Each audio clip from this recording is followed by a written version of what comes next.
Hi everyone, welcome back to another live stream session of me cooking in my pajamas. Why bother changing? Pajamas are pretty comfy, so I don't think any of you really care.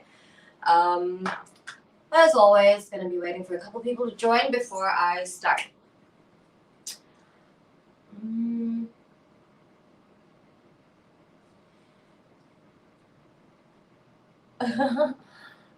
Yeah, everyone loves PJs. Okay, we've got a couple people in now. Today I'll be showing you how to make veggie enchiladas. For those of you who don't know, enchiladas are basically sort of like a deconstructed burrito. You've got tortilla that you use to wrap vegetables, beans, whatever. If you eat meat, you can put some meat in there as well, and then you roll them up, place them in a tray like you would sort of like lasagna. Pour an enchilada sauce on, which is what we're going to be making in the G2.6. It's super easy. And then you top it with cheese, bake it, and enjoy. You can pair it with guacamole, you can pair it with sour cream, extra cheese, whatever you want. So, hi everyone. If you're here, please drop a comment. Let me know if you've ever tried enchiladas, if you like them, if you hate them. And we'll get started. So this is such a simple recipe. For the sauce, you're going to want to chuck 1 tin of tomatoes into the G2.6. Oh, this needs a bit of help sometimes. Get out. Most offensive noise. And then we're going to wash the tin out with a little bit of water. Add that in. Good. It's a good tip to make sure you don't waste anything. That's done. And then oregano. If you can find Mexican oregano, that would be amazing, but I couldn't find it at Woolworths, so we're just going to go with the normal one. I'm going to eyeball it, but the full recipe is, it will be uploaded on the YouTube video, and it's also on the Fruity Family, Real Food Revolution, and Fruity group. So if you see the post, the recipe will be on top. 2 teaspoons of oregano. Some cumin, 2 teaspoons, and you can add chili powder. I couldn't really find Mexican chili powder, so what I have here is Kashmiri chili powder. Kashmiri chili powder isn't as hot as regular chili powder, and I find it to be a good substitute if you can't find the Mexican variety. Don't put too much. It's not very good with spice.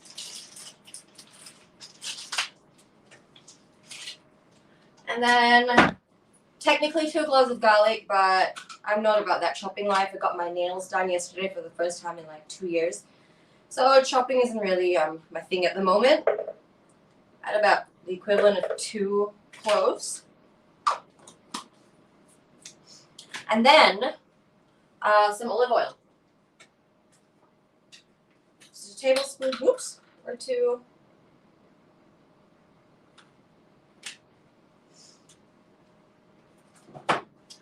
And then although this is my recipe, I can't remember it. So what else do we need to add in? Okay, we've got almost everything in, and the most important ingredient, I've got chipotle peppers. You can buy this at any fine food store, and you can also find them at Woolworths and Coles. Just look at the, which section is it? It'll be where the sauces and the tinned tomatoes and stuff are. So this adds a really nice smoky flavor you'll recognize it in a lot of Mexican cuisine. So I'm going to add a 1/4 cup, which is half of this tin. Again, let's wash it out with a little bit of water. And believe it or not, that's it for our enchilada sauce. So I'm going to chuck the lid on. Turn the G2.6 on. This is not going to need, it's probably going to need like 10 seconds. So I'm just going to set it to 10 seconds, speed 3, and let's go.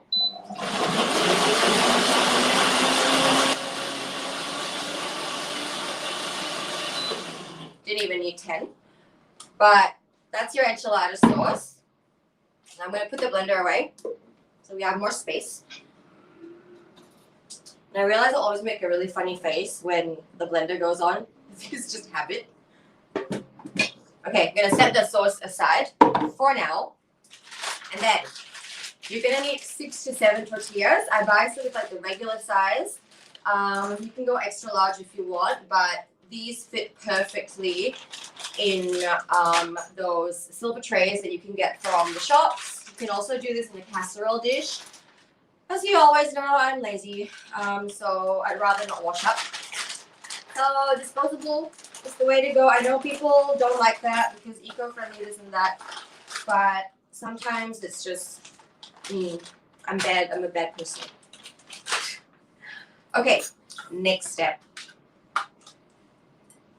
In here, I've already sweated down red onion, capsicum or pepper, whatever you call it, a tin of black beans, just in a little olive oil with a bit of salt until everything is nice and wilted. And then what you're going to do is take your tortilla and pretend you're sort of making a spring roll.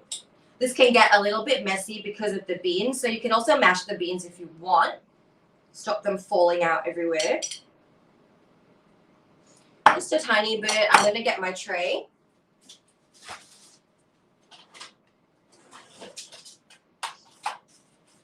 Just going to do a mini one today. I've got one already in the oven, so I'll show you that. Okay, and then you're just going to sort of tuck the filling in. Roll it to the best of your ability. It's okay if something comes out. It doesn't matter. It's all going to go into this tray. Right? If you find that your tortillas are cracking or you can't separate them, that's probably because they're too cold and the fat in them starts to congeal and it sticks to one another. So you can always warm your tortillas up in the oven or in the microwave before rolling them. That's a really good tip for when you're making burritos as well. If you want, you can add some cheese in here. We're going to put cheese on top anyway. Oh, I forgot. Sorry, silly me. Before you put your tortilla roll in, you want to put a bit of sauce at the bottom. So just enough to cover the bottom layer of your tray. Okay, now you can put your tortilla in. I'm just going to make 3 this time. Although this recipe makes 6 rolls. Second one. If they don't, you can sort of squish them in if they look a little too big. See, sometimes it's a little bit difficult to split them without breaking them in half.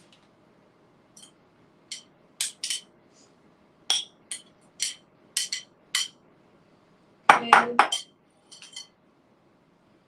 try and get everything in there, roll it.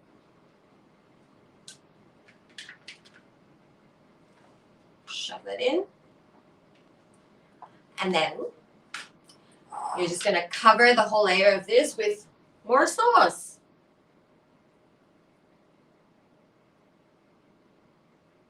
Try and get it all over the surface. I'm not going to use all of it because, again, I'm doing a small one at the moment. And then spread the sauce.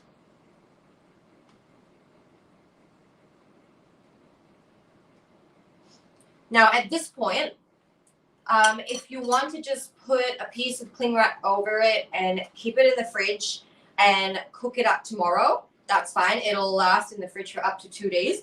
Alternatively, you could also freeze them. So this makes a really good make-ahead meal for a busy day.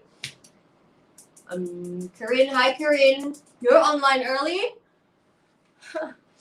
But so at this point, freeze it, chill it, whatever. I like to freeze or chill without the cheese and then just top it with cheese before I bake the enchiladas. So I'm going to leave the cheese off for now because I'm going to keep this for tomorrow because I've got a gigantic one in the oven to show you.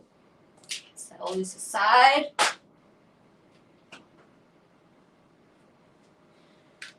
Gosh, this live, less than 10 minutes, gosh.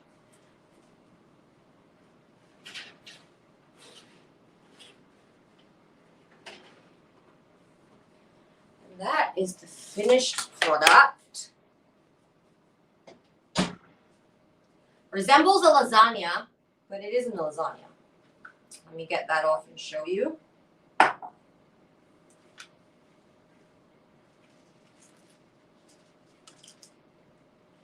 Hot. I'll bring it up closer. Don't forget, very soon there will be a code that pops up on the screen that gives you a discount that you can use on the Fruity Australia or the Fruity New Zealand website. Valid till this time next week. So I'd take that if I were you. Hopefully I don't drop this whole thing. So as you can see, all the cheese is bubbly and melty. And the bits of tortilla that were exposed to the heat have gone crispy. So this is like every texture you could ask for in one dish.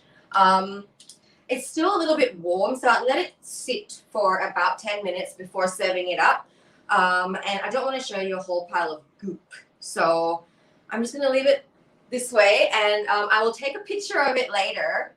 I've also made I didn't make sour cream. I made guacamole, and this is served, if you serve this with guacamole and sour cream and coriander, very dangerous thing for me to say because so many of you hate coriander. I don't know why, it's amazing. But yeah, this makes an amazing meal for kids, for adults, for old people, not for dogs and cats, definitely not for dogs and cats. No garlic, no tomatoes, no onions for cats, please. And dogs. It'll kill them. I'm going to stop rambling. So yeah, let me show it to you one more time. At an angle, hopefully it doesn't slide out. And that is how simple it is to make enchiladas. The sauce came together in like what? 20 seconds in the G2.6. So easy. If you try this recipe out, don't forget to tag us on Instagram, Fruity Family, and tell me what you think about it because they're pretty good. And like I said, the fillings, up to you. You don't like beans, don't put beans in there. You like broccoli, put broccoli in there. So adaptable to everyone's preferences. So until I think 2 weeks time, I'll be back in 2 weeks time with a recipe for a vegan penne alla vodka. And then I think I'll be back from mango cheesecakes a couple of weeks after. Lisa is doing her burritos this week, so it seems to be Mexican themed this week. It wasn't planned or anything. It was just by accident. So yeah, if you want to see how to make amazing burritos, check out her live. I think it's on Friday. Don't quote me. You have to check on the group. But yeah, I'll see you next time, and I hope you enjoyed today's very quick and easy live stream. Until then, take care.